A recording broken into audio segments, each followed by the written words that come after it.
তো আমরা যে এখন 1450 বছর পর এসে এই 19 শতাব্দী বলেন আর 20 শতাব্দী বলেন, এই দিকে এসে যে আমরা আইয়ামে জাহেলিয়াত শব্দটা শুনলেই ওই মক্কার দিকে তাকাই, তো এই শিক্ষিত মানুষদের একটু নিজেদের দিকে তাকানোর প্রয়োজন আছে। আগে আমাদের এই 20 শতাব্দীর শিক্ষিত মানুষদের আগে নিজেদের দিকে তাকানোর প্রয়োজন আছে।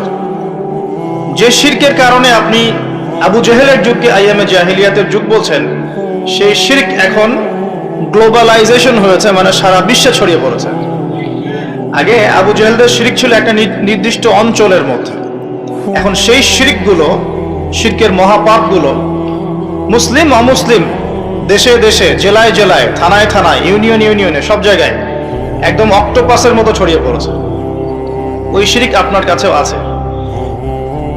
আমি ওইদিকে পরে আসবো ইনশাআল্লাহ, আগে আপনাকে বুঝিয়ে দেই বিষয়টা।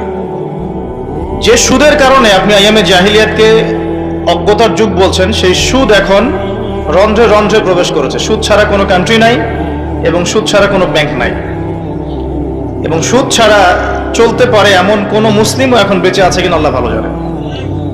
প্রত্যক্ষভাবে আপনি না খেলেও পরোক্ষভাবে আপনি আমি এটার সাথে সম্পৃক্ত। আমি যখন ইকোনমিক্স বুঝাবো তখন বুঝবেন ইনশাআল্লাহ।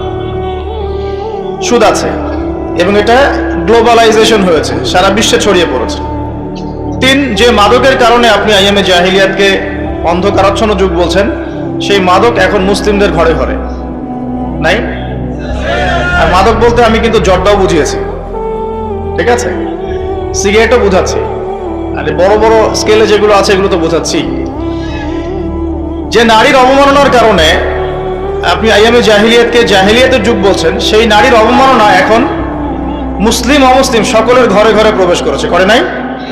আচ্ছা, আর যে গোত্রীয় দ্বন্দ্বের কারণে আপনি আইয়ামে জাহিলিয়াতকে বলছেন তারা বর্বর ছিল, নোংরা, হিংস্র ছিল ইত্যাদি, সেই গোত্রীয় দ্বন্দ্ব এখন ধর্মতাত্ত্বিক দ্বন্দ্ব এবং পলিটিক্যাল দ্বন্দ্বের রূপ নিয়েছে। আমার কথাগুলো কি বোঝা যায়?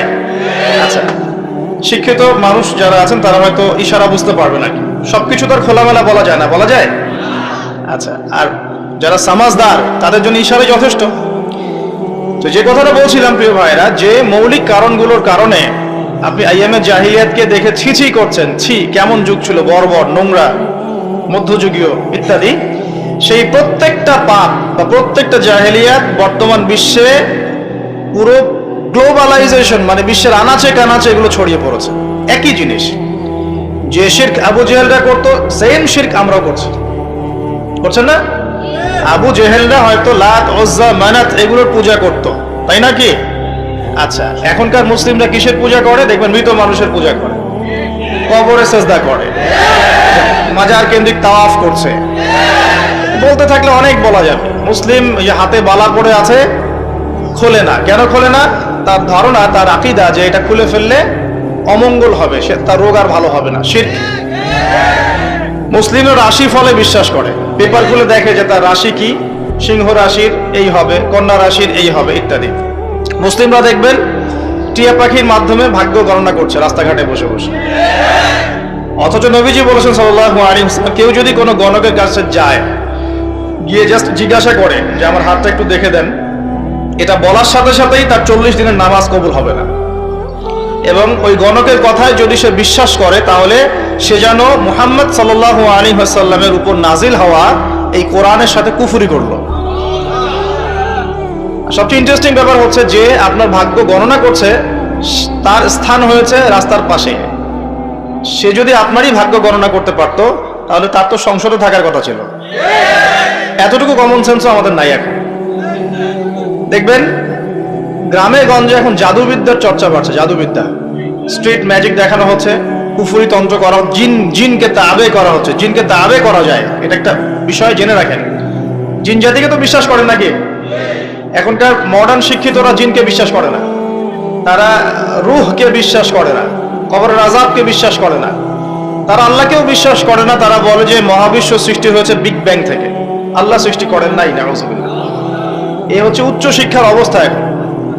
শিরক, শিরক নিয়ে বলতে গিয়ে দেখেন শিক্ষার মধ্যেও আপনাকে শিরক করানো হচ্ছে এখন। শিক্ষা জীবনে আপনি শিরক কিভাবে করছেন? শিক্ষা ক্ষেত্রে আপনাকে একটা দর্শন শেখানো হয়েছে, পশ্চিমা দর্শন। সেটা কি? যে পরীক্ষা নিরীক্ষা, যুক্তি, বিজ্ঞান, দর্শন দিয়ে কোনো কিছু প্রমাণ করা গেলে সেটার অস্তিত্ব আছে, আদারওয়াইজ এটার অস্তিত্ব নাই। মানে ফেরেশতাকে আপনি বিশ্বাস করবেন না। কেন বিশ্বাস করবেন না? কারণ ফেরেশতাকে আপনি ল্যাবরেটরিতে পরীক্ষা নিরীক্ষা দিয়ে পর্যবেক্ষণের মাধ্যমে কোনো সিদ্ধান্তে উপনীত হতে পারছেন না। দেখা যায় ফেরেশতা? শোনা যায়? টাচ করে অনুধাবন করা যায়? ইন্দ্রিয় দিয়ে এই জ্ঞানটাকে আপনি লব্ধ করতে পারছেন না। এই কারণে প্রচলিত জ্ঞানতাত্ত্বিক দর্শনের মতে আপনি একজন মৌলবাদী মানুষ, কারণ আপনি অন্ধভাবেই একটা কথা বিশ্বাস করছেন। তো তাদের কনসেপ্ট কি? পরীক্ষা নিরীক্ষা পর্যবেক্ষণের মাধ্যমে যা লাভ করা যাবে সেটাই জ্ঞান, এর বাইরে জ্ঞানের কোনো অস্তিত্ব নাই। এই কারণে তারা আনসিন ওয়ার্ল্ডটাকে বিশ্বাস করে না, অদৃশ্যের গায়েবের জগৎটাকে তারা বিশ্বাস করে না। বুঝতে পারছেন কথা কি? আল্লাহ বিশ্বাস করে না, কারণ আল্লাহকে দেখা যায় না। ফেরেশতা বিশ্বাস করে না, কারণ কি? কারণ ফেরেশতা দেখা যায় না। জিন জাতিকে বিশ্বাস করে না, বিকজ জিন জাতিকে দেখা যায় না। কবরের আযাব দেখা যায় না, রূহ বা আত্মাকে দেখা যায় না, জান্নাত জাহান্নাম দেখা যায় না। যেটা দেখা যায় না সেটা বিশ্বাস করবে না। এই হলো ওদের জ্ঞানতাত্ত্বিক দর্শন। এই দর্শনে যদি আপনি পড়াশোনা করেন এবং এখান থেকে সার্টিফিকেট অর্জন করেন, আপনি বড় চাকরি পাবেন ঠিক ইনশাআল্লাহ, কিন্তু আপনি সারা জীবন শিক্ষা ক্ষেত্রে মুশরিক হয়ে থাকবেন। শিক্ষা ক্ষেত্রে আপনি একজন মুশরিক হয়েছেন। প্রতিটা সেক্টরেই আছে। ইকোনমিক সেক্টরে যাবেন, রিবা, আল্লাহ পাক রিবাকে হারাম করেছেন আর আমরা করেছি ফরজ। রিবাকে আল্লাহ পাক হারাম করেছেন, মায়ের সাথে জেনার কথা বলেছেন, আল্লাহর সাথে যুদ্ধের ঘোষণার সমান কথা বলেছেন, আর আমরা করেছি ফরজ। একটা কান্ট্রি ওয়ার্ল্ড ব্যাংকের আন্ডারে, IMF এর আন্ডারে একটা কান্ট্রি সুদ মুক্ত থাকতে পারবে না, পসিবল না। কখনোই তারা আপনাকে সুদ ছাড়া কোনো লোন দিবে না। এবং ওদের লোন শোধ করতে গিয়ে বহু দেশ আজকাল শ্রীলঙ্কা হয়ে যাচ্ছে। পড়াশোনা করেন, তাদের লোন শোধ করতে গিয়ে বহু দেশ এখন শ্রীলঙ্কা হয়ে যাচ্ছে। না হয়ে গেলেও হওয়ার পথে 42টা দেশের লিস্ট করা হয়েছে। কয়টা? যাদের ইকোনমিক অবস্থা ক্রমশ নিম্নের দিকে যাচ্ছে, নিম্নমুখী হচ্ছে, হবেও। কারণ কি? বিকজ ইসলামিক অর্থনীতির যে একটা চিরায়ত মূলনীতি আল্লাহ পাক কোরআনে দিয়েছেন, এটা বলতে বলতে এখন আমার মুখের ফেনা উঠে যাচ্ছে। 1 নাম্বার, যাকাত ভিত্তিক অর্থনীতি, কৃষি ভিত্তিক অর্থনীতি, ব্যবসা ভিত্তিক অর্থনীতি, দান সদকা ভিত্তিক অর্থনীতি। এক কথায় ইসলামিক অর্থনীতি এবং এমন কারেন্সি যার ইন্ট্রিনসিক ভ্যালু আছে, অন্তর্নিহিত মান আছে, এগুলো যেহেতু আমরা এখন বাস্তবায়ন করতে পারছি না, এই কারণে পশ্চিমা অর্থনীতির যে সুদের মার প্যাচ, এর মধ্যে আমরা পড়ে গেছি। এখান থেকে কেউ বের হতে পারছে না।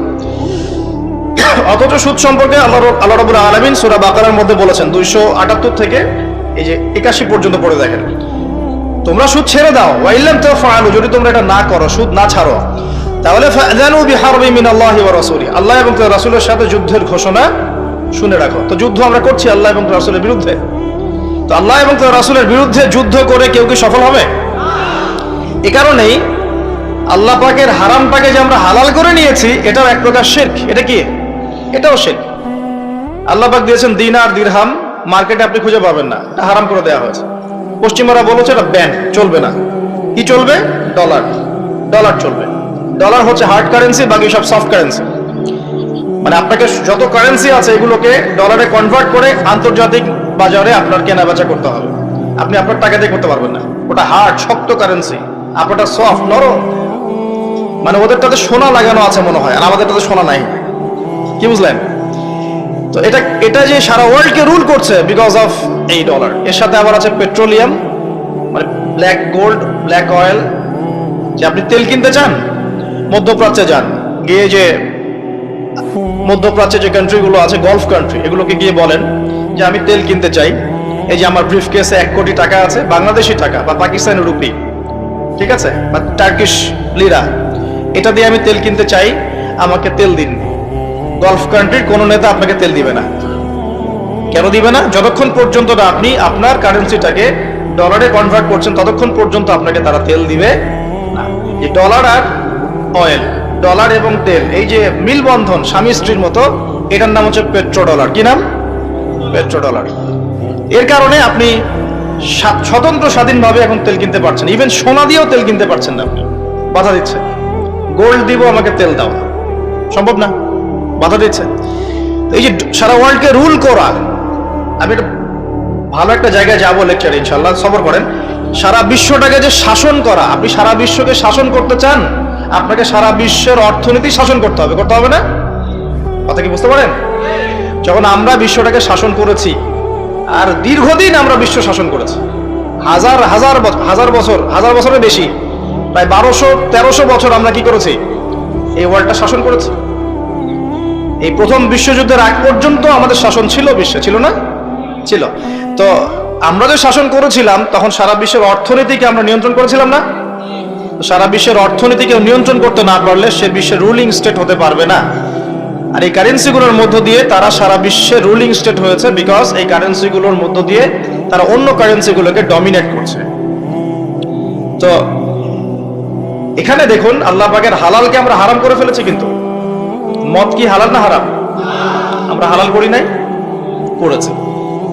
এরকম করে যে জেনা, ব্যভিচার, এখনকার যে ছেলে মেয়েগুলা ফ্রি মিক্সিং করে, ছেলে মেয়ের অবাধ মেলামেশা করে, বয়ফ্রেন্ড গার্লফ্রেন্ড কালচার, এরা কি বিশ্বাস করে, আদৌ বিশ্বাস করে যে প্রেম করাটা হারাম? এটা বিশ্বাস করে করে এটা? তারা যে রাত কাটায় বিভিন্ন জায়গায়, তারা কি আদৌ সত্যি বিশ্বাস করে এটা হারাম কাজ? যদি বিশ্বাসই করতো, এটা কি করতে পারতো?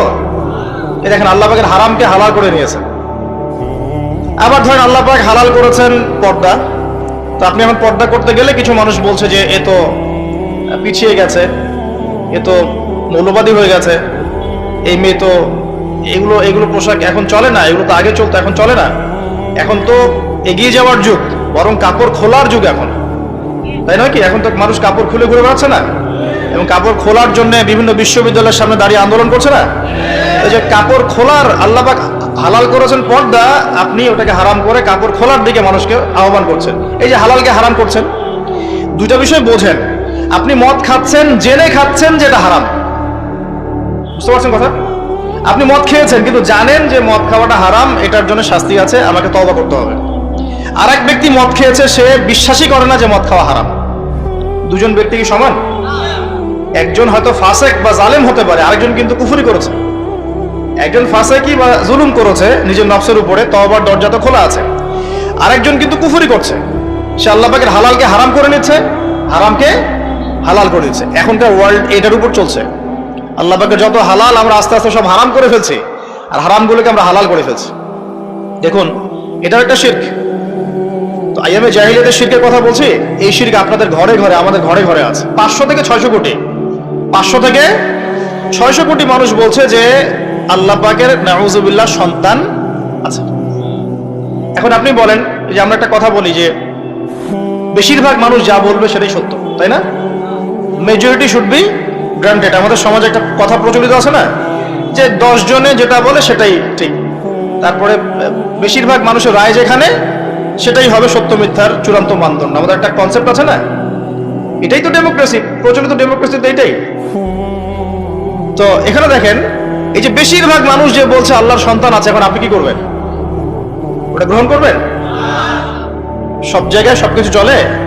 বেশিরভাগ মানুষের কথা কখন ঠিক হবে? যখন বেশিরভাগ মানুষের কথাই আল্লাহর বিধানের অনুকূলে হবে, তখন ঠিক হবে ইনশাআল্লাহ। ঠিক না ঠিক কথা? আর যদি দেখা যায় বেশিরভাগ মানুষ আল্লাহর বিধানের বাইরে কথা বলছে, তখন বেশিরভাগ মানুষের কথা বাতিল। অল্প কিছু মানুষ যারা আল্লাহর বিধানের অনুকূলে কথা বলছে, এদের কথাই গ্রহণযোগ্য হবে ইনশাআল্লাহ। মহাবিশ্ব আল্লাহ পাকের নিদর্শন নয়? প্রকৃতি আল্লাহ নিদর্শন নয়? যে মানুষের বর্ণের পার্থক্য, রঙের পার্থক্য, ভাষার পার্থক্য, চেহারার পার্থক্য আল্লাহ নিদর্শন নয়? সবকিছু আল্লাহ পাকের নিদর্শন। এই নিদর্শনগুলোকে দেখে আল্লাহ বলেছেন আল্লাহকে চিনতে। এগুলো দেখে মানুষ আল্লাহকে চিনবে, এই কারণে আল্লাহ পাক এগুলো সৃষ্টি করেছেন। এখন যদি আমি ওগুলোরই উপাসনা করা শুরু করি, তাহলে শিরক হবে না? হবে কি না? আচ্ছা, আমাদের মধ্যে মনে করেন কিছু সৎলোক আছে বা ছিল, এই সৎলোকরা ইন্তেকাল করেছে, তাদেরকে আমরা দাফন করেছি। এখন কেউ যদি আল্লাহর ইবাদত করা বাদ দিয়ে, আল্লাহকে সেজদা করা বাদ দিয়ে ওই সৎ মানুষদের কবরে গিয়ে সেজদা করে, শিরক হবে না তাওহীদ থাকবে? কনসেপ্ট কি বুঝতে পারেন? শিরক হবে কি হবে না? সেজদা কার প্রাপ্য? আচ্ছা, মনে করেন আপনার সন্তান হয় না, এখন আপনি অমুক এক পীরের মাজারে চলে গেলেন, সেখানে একজন ভালো মানুষই শায়িত আছে, তিনি একজন বড় বুজুর্গই ছিলেন, আর আপনি সেখানে সেজদা করে তার কাছে দোয়া করছেন সন্তানের জন্য, শিরক হবে না তাওহীদ থাকবে? আচ্ছা, কথাগুলো বোঝেন।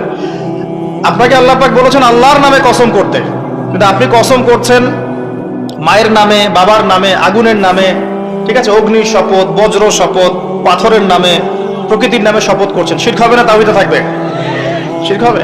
কেউ যদি বলে যে আমার নাম হচ্ছে শাহিন শাহ, কি নাম? শাহিনশাহ শব্দের অর্থ রাজাধিরাজ, মানে সমস্ত রাজার বড় রাজা। শিরক হবে কি হবে না? জিনের উপাসনা করছে, ওই দিক থেকে কথা দিকে আসলো। জিনের উপাসনা করছে, জিনকে তাবে করছে, জিনকে বশ করছে এবং জিনের কাছে সে সাহায্য চাচ্ছে এবং এর মধ্য দিয়ে সে কুফরি করছে, তাবিজ করছে, হ্যাঁ, জাদু দেখাচ্ছে মানুষকে। এগুলো শিরক হবে না? তাওহীদে থাকবে। স্বামী স্ত্রীর মধ্যে মিল নাই, এখন অমুক কবিরাজের কাছে গিয়ে মিল বন্ধন করার জন্য সেখানে তাবিজ কবজ করা হচ্ছে। এক ছেলে এক মেয়েকে অন্যায়ভাবে ভালোবাসে, এগুলো ভালোবাসা না, জেনা। এখন ওই মেয়েটাকে সে পেতে চায়, কবিরাজের কাছে গিয়েছে, ওই মেয়েটাকে আমি চাই, আমার সাথে কিভাবে তার ভালো সম্পর্ক হবে, একটা তাবিজ দিয়ে দেন। শিরক হবে না? তাওহীদে থাকবে। বলা হচ্ছে কেমন আছেন, বলছে ভালো আছে কিন্তু যুগটা ভালো না, এই যুগটা খুব খারাপ। যুগটা কি খুব খারাপ? যুগটাকে গালি দিল বা বাতাসকে গালি দিল। যদি কেউ যুগ বা সময়কে গালি দেয়, এটাতেও শিরক হবে। কি হবে? যদি আপনাকে বলি যে ভাই এটা কি পারবেন, সে বললো হ্যাঁ পারবো, আগামীকাল করব। কি বললো? আগামীকাল করব, ইনশাআল্লাহ বললো না, তাওহীদে থাকবে? বলতে হবে ইনশাআল্লাহ আগামীকাল।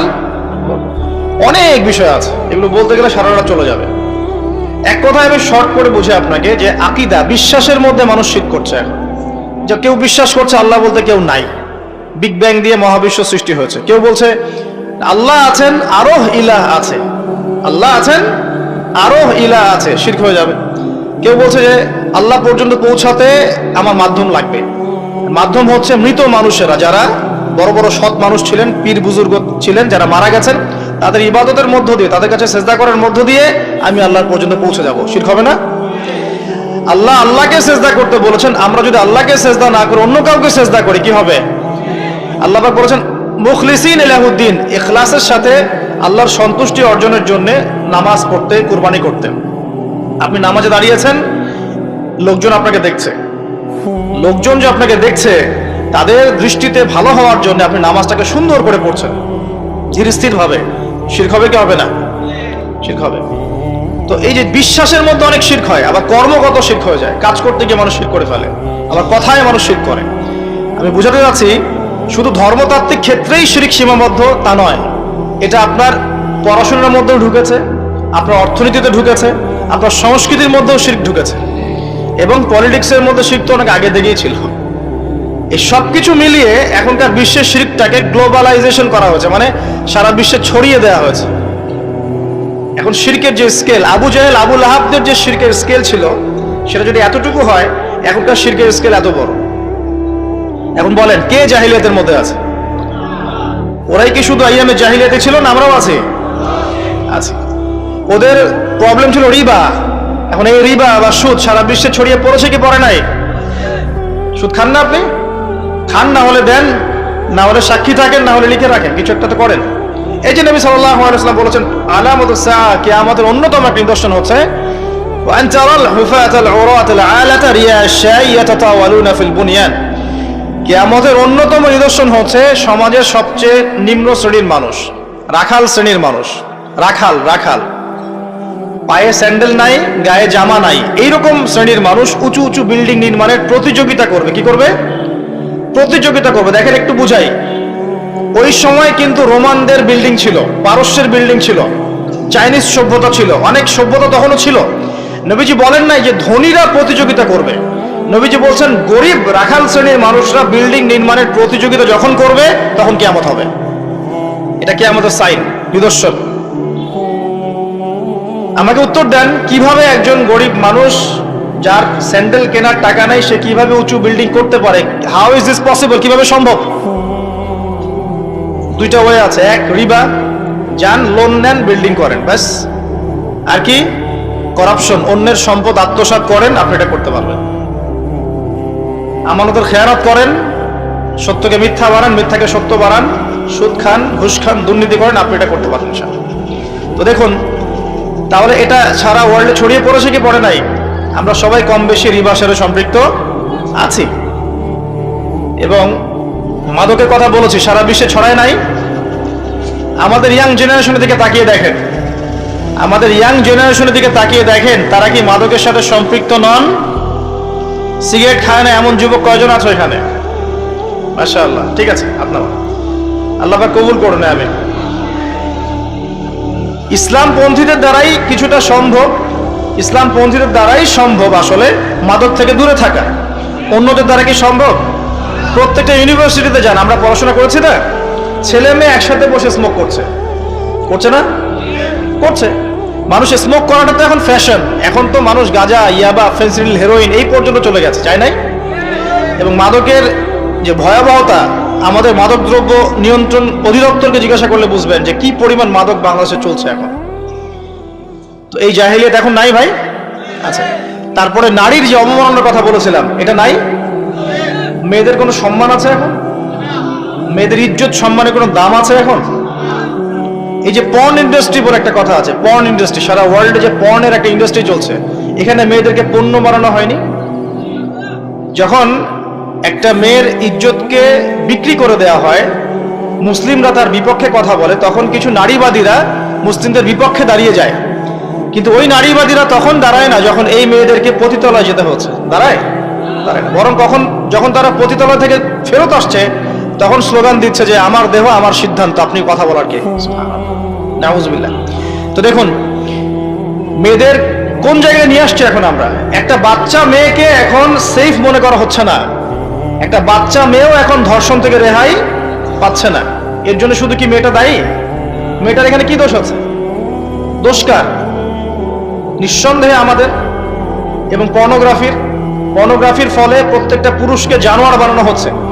পর্নোগ্রাফি কেন দেওয়া হয়েছে? বিকজ যাতে করে আমাদের এই যুব সমাজের তরুণ যুবকরা, টকবকে রক্ত যাদের, এরা যেন ভিতর থেকে পশু হয়ে যায়।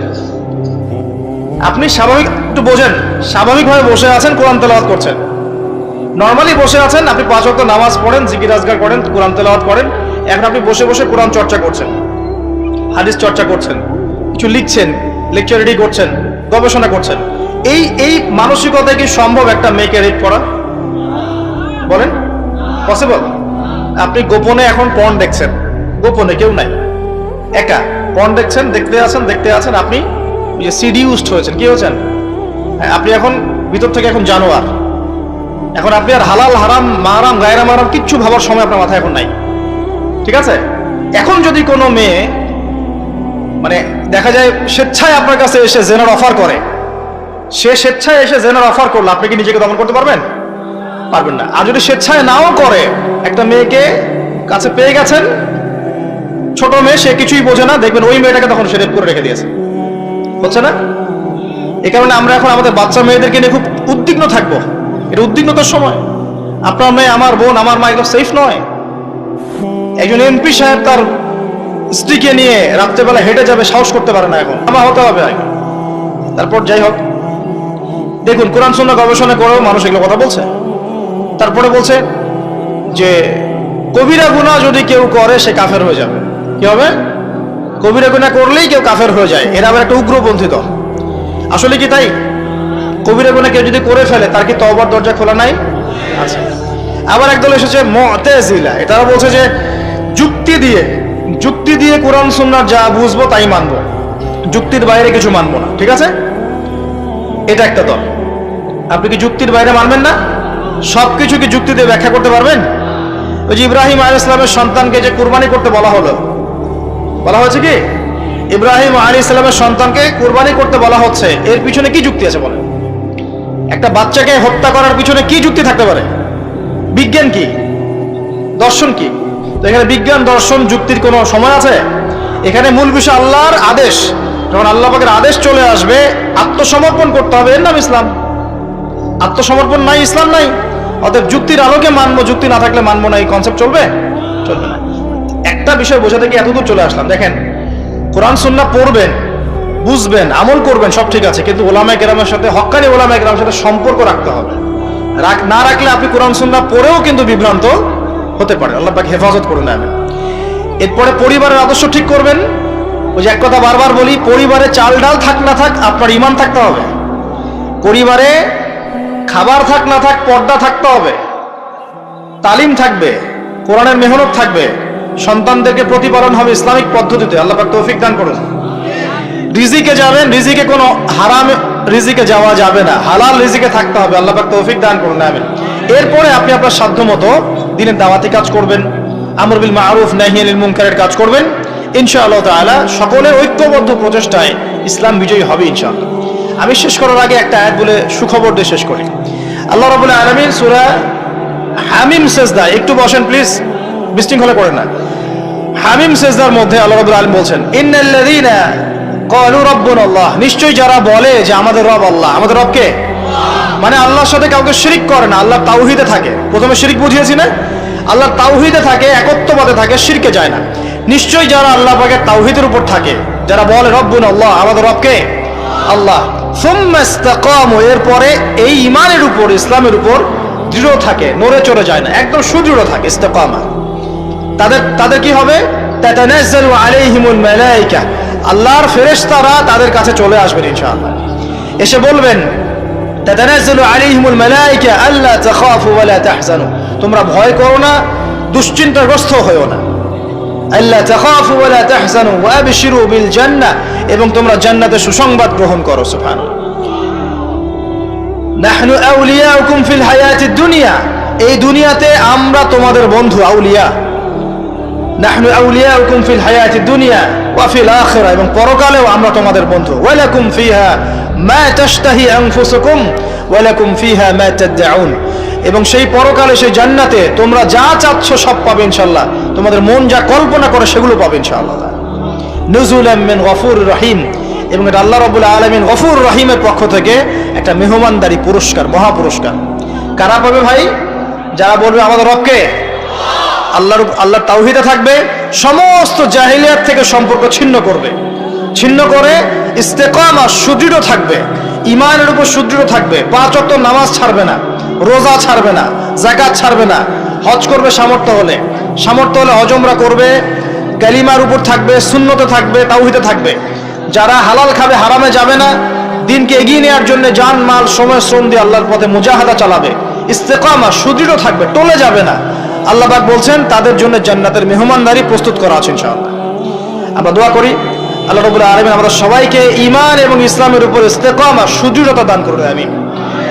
এর পরের আয়াতে আল্লাহ পাক যেটা বলেছেন আমরা শেষ করে দিই। আল্লাহ পাক বলছেন, ওয়ামান আহসানু কাওলাম মিম্মান দাআ ইলাল্লাহ, এরপরে তার চেয়ে উত্তম কে হতে পারে?